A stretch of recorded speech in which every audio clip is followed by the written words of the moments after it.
시내산에 출발하여 38년 동안 광야에서 방랑하다 모압 평지에 당도하기까지의 과정을 그린 유목민의 역사를 기록한 책입니다.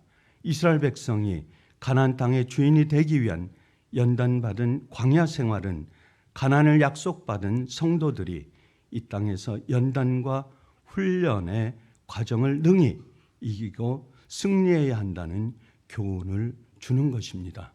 우리가 세상에서 어렵고 힘든 광야의 생활이지만 하나님께서 우리에게 주시는 천국 백성의 천국의 산 소망을 바라보고 삶을 살아갈 때 이스라엘 백성이 애굽에서 가나안으로 축복의 땅으로 움직여 주신 하나님께서 우리의 삶을 세상 속에서 훈련하시고 연단하시지만 결국은 천국으로 우리를 인도해 주신다는 교훈의 말씀이 이 말씀 속에서 우리가 볼 수 있는 것입니다.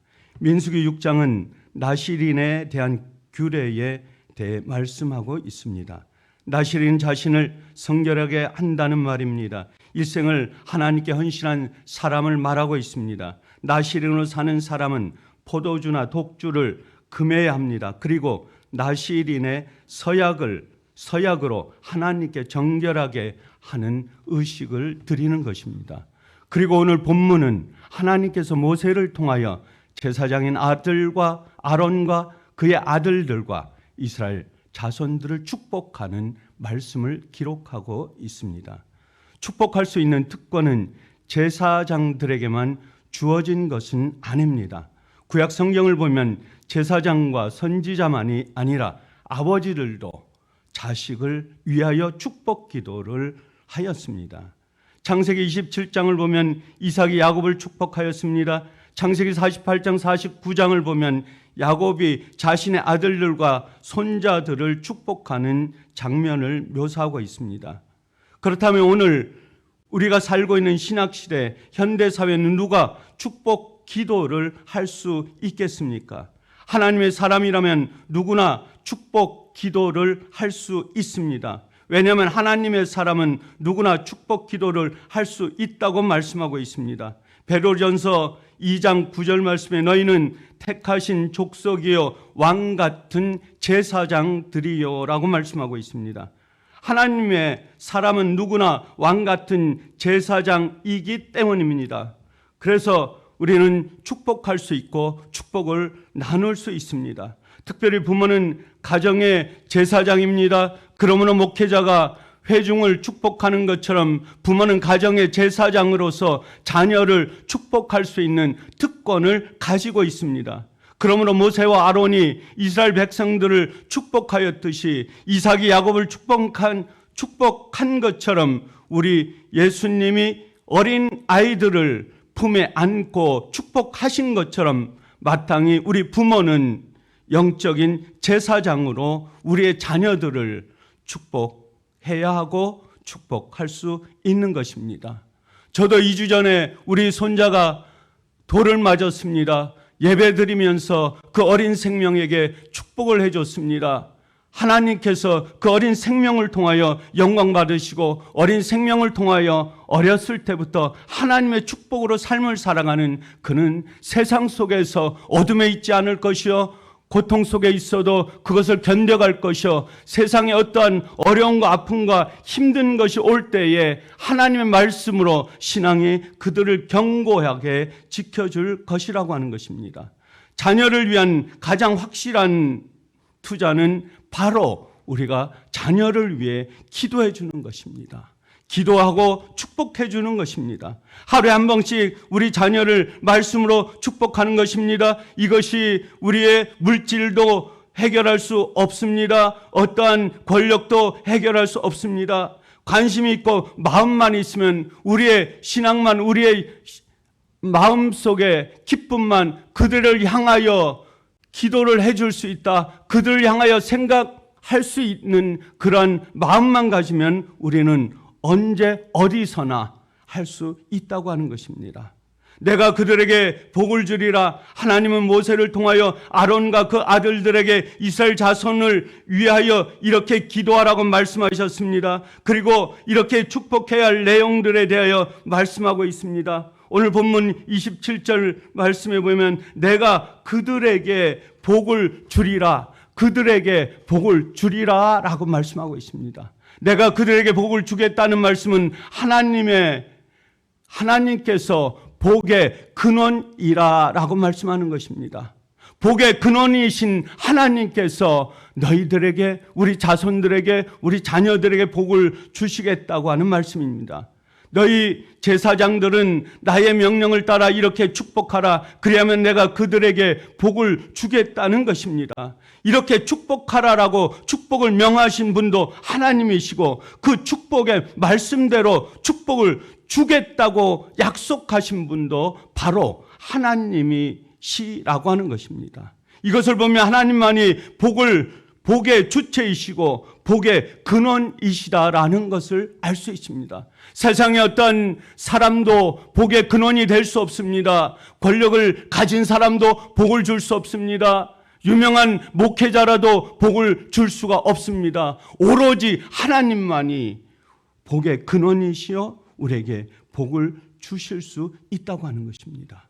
그래서 제사장들은 내가 너희를 축복하노라가 아니라 여호와께서 너희를 축복하시기를 원하노라라고 말씀하고 있던 것입니다. 내가 너희를 축복한 것이 아니고 하나님께서 나를 통하여 복을 주시기를 원한다고 하는 그 말씀을 하는 것입니다. 우리가 왕 같은 제사장으로 자녀를 위해 축복할 수 있지만 자녀에게 복을 줄 수는 없습니다. 축복할 수 있는 마음을 가질 수 있지만 자녀에게, 우리 자손들에게 복을 그에게 줄 수 없다고 하는 것입니다. 우리가 누군가를 위해 축복할 수 있지만 우리 자신이 그들에게 복을 줄 수 없다고 하는 것입니다. 오직 복을 주실 수 있는 분은 하나님 한 분뿐이라고 하는 것입니다. 그러므로 자녀를 위해 기도하면 누군가를 위하여 축복하는 자를 복을 주실 수 있는 분은 오직 하나님 한 분이시고 성령님이시고 주 예수 그리스도이십니다. 그러므로 자녀를 위해 기도하며 누군가를 위하여 축복하는 자는 하나님만이 복의 근원이시다라는 믿음을 굳게 가져야 한다고 하는 것입니다. 더 나아가 내가 하나님의 이름으로, 예수님의 이름으로 약속의 말씀을 따라 기도하면 내가 그들에게 복을 주리라. 약속하신 말씀대로 반드시 하나님께서 응답해 주실 것을 확신하는 믿음이 있어야 하는 것입니다. 그렇기 때문에 믿음은 중요한 것입니다. 믿음이 없이는 그러한 확신을 가질 수가 없습니다. 믿음은 어디로부터 출발합니까? 하나님께 나와서 기도하는, 하나님을 찬양하고 하나님의 말씀을 묵상하고 하나님 말씀이 내 안에, 내가 그 말씀 속에 거할 때에 믿음의 확신이 생기는 것입니다. 예배당에, 우리 교회에 나와서 예배드리는 이 자체가 하나님 앞에 강한 믿음이 생기는 것이요, 하나님과 나와 교제하는 것이요, 하나님이 내 안에, 내가 하나님과 동행하는 삶을 살 수 있는 그 믿음의 확신을 갖고 있는 것입니다. 하나님은 너희들 마음대로 축복하지 말고, 너희가 원하는 대로 축복하지 말고, 내가 너희에게 말한 대로 이렇게 축복하라라고 말씀하셨습니다. 하나님께서 이렇게 축복하라 말씀하시면서 주신 그 축복이 우리에게 어떻게 적용되며, 우리에게 그 축복은 무엇으로 우리의 삶 속에서 적용하고, 우리의 매일매일 생활하는 삶의 현장 속에서 그 축복은 어떻게 우리가 갖고 가면서 나의 삶으로, 나의 복으로, 나의 인생의 목표로 가져갈 수 있는 것입니까? 24절 말씀에 여호와는 내게 복을 주시고 나를 지키시기를 원하며 라고 말씀하고 있습니다. 우리가 기도하며 축복해야 한 내용은 하나님의 보호하심입니다. 지켜주시고 보호해 주신다는 말씀입니다. 어떤 상황 속에서 내가 너를 지켜주시겠다고 하는 24절 말씀, 이것은 하나님이 눈동자처럼 나를 지켜주신다고 하는 것입니다. 내 아버지가 나를 지켜주시는 그것이 아닙니다. 내 어머니가 나를 돌보고 보호해주는 그 지켜주심이 아닙니다. 하나님께서 나를 눈동자처럼 눈에 너를 띄지 않으며 오로지 24시간 새벽부터 저녁까지 너를 지키시겠다고 하는 확고한 하나님의 약속이요, 하나님의 명령이십니다. 그렇기 때문에 우리는 이 말씀 속에 강한 의지와 믿음을 가져야 한다는 것입니다. 악한 원수가 넘보고 침입하지 못하도록 울타리를 쳐서 철저하게 우리를 보호해 주신다는 것입니다. 세상의 울타리가 아니고 하나님께서 우리의 울타리를 강하게 쳐주신다는 것입니다.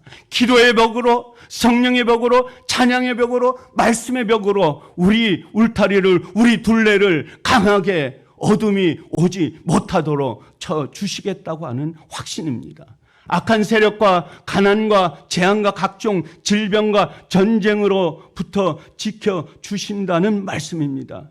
지금 이 시대를 살아가는 우리에게, 우리 자녀들에게 하나님의 보호하심이 특별히 필요합니다. 세상에 보면 절규입니다. 오늘도 내일도 세상 속에는 범죄가 득실거립니다. 내 자녀를 맡길 수가 없습니다. 내 자녀를 그 한가운데 광야 같은 세상 속에 살아갈 때 방어벽은 오로지 하나님의 말씀입니다. 믿음입니다. 부모님의 기도입니다. 그것만이 우리 자녀들을 지켜주시고 나를 보호하고 나를 지켜줄 수 있는 것입니다.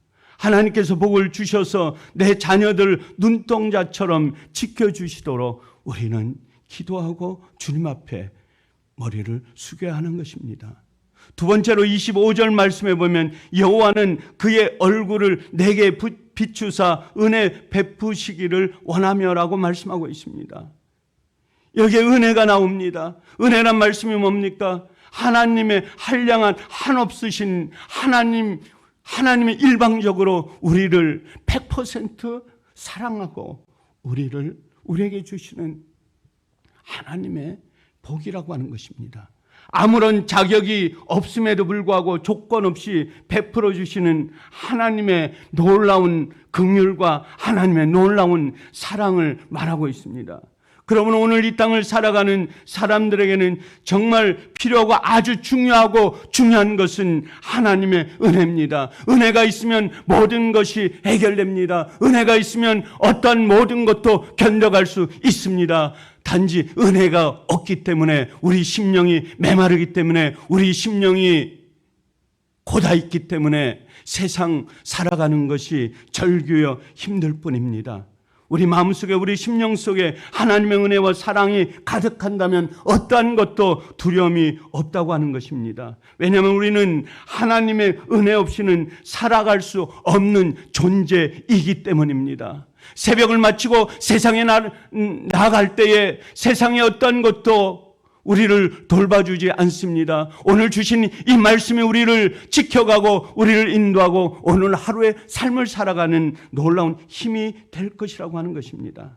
하나님은 어떻게 은혜를 베풀어 주시는 것입니까? 하나님은 하나님의 얼굴을 비추사 은혜를 베푸시길 원한다고 말씀하고 있습니다. 하나님의 얼굴은 하나님의 전인격체입니다. 하나님의 얼굴을 마주한다는 것은 하나님의 인격을 마주하는 것입니다. 하나님의 얼굴을 대한다는 것은 하나님과 인격적인 교제를 한다는 것입니다. 그것이 무엇입니까? 기도입니다. 하나님의 얼굴이 내 얼굴에 비추고 하나님의 얼굴이 내 가슴 속에 심령 속에 비추는 그 순간에 하나님의 얼굴이 환한 빛이 내 얼굴에 내 심령에 어두운 빛을 어두운 그늘을 빛으로 밝혀주고 환하게 해주신다는 것입니다. 하나님의 마음을 그렇게 표현한 것입니다. 하나님의 마음을 무엇으로 표현합니까? 하나님의 얼굴을 어떻게 표현합니까? 하나님의 갖고 계신 이 말씀 전체가 하나님의 얼굴을 하나님의 마음을 우리에게 가르쳐 주는 것입니다. 그러므로 우리는 매일 하나님 오늘도 주님의 얼굴을 내게 비춰주시사 은혜를 베풀어 주십시오. 하나님의 얼굴을 내 자녀에게로 내 가족에게 비추사 은혜를 베풀어 주십시오. 베푸시지 않으면 우리는 살아갈 수 없습니다. 주님의 사랑과 주님의 은혜, 주님의 얼굴을 나에게 비춰주지 않으면 오늘도 한순간도 순간순간 우리가 삶을 살아가는 순간순간이 어렵습니다. 힘듭니다. 고통스럽습니다. 주님께 고해야 됩니다. 기도해야 됩니다. 우리는 주님의 은혜가 아니면 순간순간 살아갈 수 없기 때문입니다. 마지막으로 26절 말씀에 보면 여호와는 그의 얼굴을 내게로 향하여 두사 평강 주시기를 원하노라 라고 말씀하고 있습니다. 우리가 자녀를 위하여 또 누군가를 위하여 축복할 때 반드시 구해야 할 것은 하나님의 평강입니다. 왜냐하면 평강이 없는 축복은 축복이 아니라고 하는 것입니다. 모든 행복은 평강으로부터 시작된다고 하는 것이 26절 말씀입니다. 그러면 이 평강을 누가 줄 수 있습니까? 26절 말씀에 내게로 얼굴을 향하여 두사 평강을 주시기를 원하노라. 누구십니까? 하나님이십니다. 하나님께서 평강을 주실 수 있다고 하는 것을 이 말씀 속에서 우리는 깨달을 수 있습니다. 주님께서도 요한복음 14장 17절 말씀에 평안을 너희에게 끼치노니 곧 나의 평안을 너희에게 주노라 라고 말씀하고 있습니다. 내가 너희에게 주는 것은 세상이 주는 것과 같지 않다고 말씀하고 있습니다. 물질이 채워주는 평강은 잠시입니다. 권력이 채워주는 힘, 권력이 채워주는 평안은 그 순간뿐입니다. 그것이 사라지면 그 마음의 평안도 평강도 사라지는 것입니다. 그러나 주님께서 우리에게 주시는 이 평강은, 이 평안함은 어떠한 것도 침범할 수 없습니다. 은혜로 받은 이 평강, 기도로 받은 평강, 사랑으로 받은 이 평강은 어떠한 악한 세력도 어둠도 물리칠 수 있고 이것을 이겨갈 수 있다고 하는 것입니다. 성경이 말하는 평안은 세상이 줄 수 없는 평강입니다. 하늘로부터 임하는, 성령으로부터 임하는 평강입니다. 환난 가운데서도 죽음 앞에서도 누릴 수 있는 평안합니다. 어떤 고통 속에서도 견뎌갈 수 있는 평안함입니다. 축복 중에 가장 큰 축복은 바로 우리가 평안을 누리며 평강을 누리며 세상을 살아가는 축복입니다. 하나님은 어떻게 이 평강을 우리에게 주실 수 있는 것입니까? 그 얼굴을 내게로 향하여 두사라고 말씀하고 있습니다. 하나님의 얼굴을 내게로 향하는 전인격적인 관계입니다. 내 인격과 하나님의 인격이 마주치는 관계가 그 전적인 평강입니다. 그러므로 복이라고 하는 것은 하나님께서 그 얼굴을 우리에게로 향하는 것이고, 저주라고 하는 것은 하나님께서 그 얼굴을 우리에게로부터 돌리신다고 하는 것입니다. 우리에게 얼굴을 돌리시는 순간 우리에게 저주와 어둠이 임하고, 우리에게 얼굴을 향하는 순간, 보여주시는 그 순간 우리에게 평강과 기쁨이 임한다고 하는 것입니다. 그러므로 하나님께서 얼굴을 가지신다는 것은 우리 인간에게 절망과 죽음을 의미하는 것이 우리 얼굴을 가리는 것입니다. 하나님께서 평강을 주시기 위하여 우리의 얼굴을 향하여 그 얼굴을 우리에게 드신다고 하는 이 놀라운 사랑의 비밀을 우리는 이 말씀 속에서 깨달아야 된다고 하는 것입니다. 주님께서 나와 함께 거하시고 내 안에 거하신 그 주님께서 내가 주님과 동행하며 삶을 살아가는 그 삶이 주님께서 우리에게 주시는 평강이요 기쁨입니다. 오늘 새벽부터 세상에 나가 삶을 살아갈 때 우리에게 주시는 하나님의 평강이 우리 예수 사랑교회 온 성도들에게, 그리고 예수 사랑교회에 흩어져 있는 모든 성도들에게 오늘 하루의 삶도 삶을 살아갈 때 기쁨과 사랑과 평강과 평안함이 오늘 하루의 삶을 축복 속에서 승리하는 삶으로 살아가는 저와 여러분이 되시기를 주의 이름으로 간절히 축원합니다. 감사하신 아버지 하나님, 이 한 새벽에 주님 앞에 나왔습니다. 찬양했습니다. 기도했습니다. 또한 말씀을 들었습니다. 아버지 하나님, 우리에게 주시는 하나님의 놀라운 평강, 하나님의 놀라운 은혜, 사랑을 갖고 오늘 하루의 삶도 살아가게 하여 주시옵소서. 주님만 바라보고 주님과 동행하는 삶이 오늘 하루의 새벽부터 오늘 저녁까지 이뤄가게 하여 주시옵소서. 우리 자녀들에게 축복으로 기도하게 하여 주시며 우리 가족을 위하여 우리 자손 대대로 하나님의 영이, 성령의 영이, 그리스도의 영이 충만한 삶으로 우리에게 임하게 하여 주시옵소서. 감사하오며 우리 주 예수 그리스도의 이름으로 간절히 기도드리옵나이다. 아멘. 찬송가 438장 내 영혼이 은총 입어.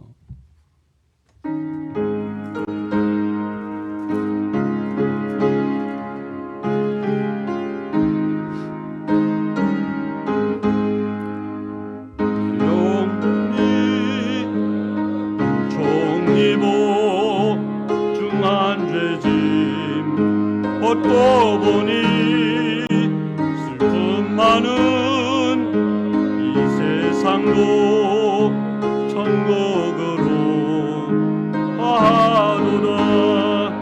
할렐루야 찬양하세.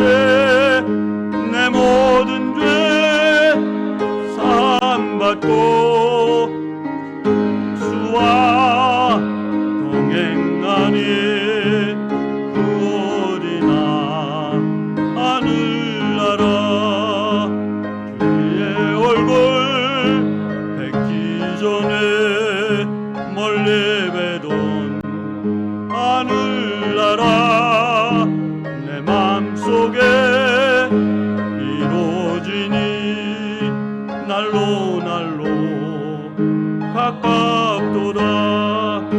할렐루야 찬양하세.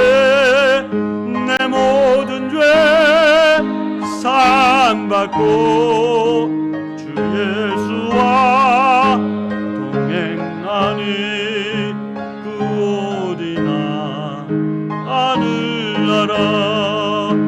높은 산이 거친 들이 조막이나 둥골이나 내 예수 모신 곳이 그 어디나 하늘나라. 할렐루야 찬양하세. 내 모든 죄 사함받고 주 예수와 동행하니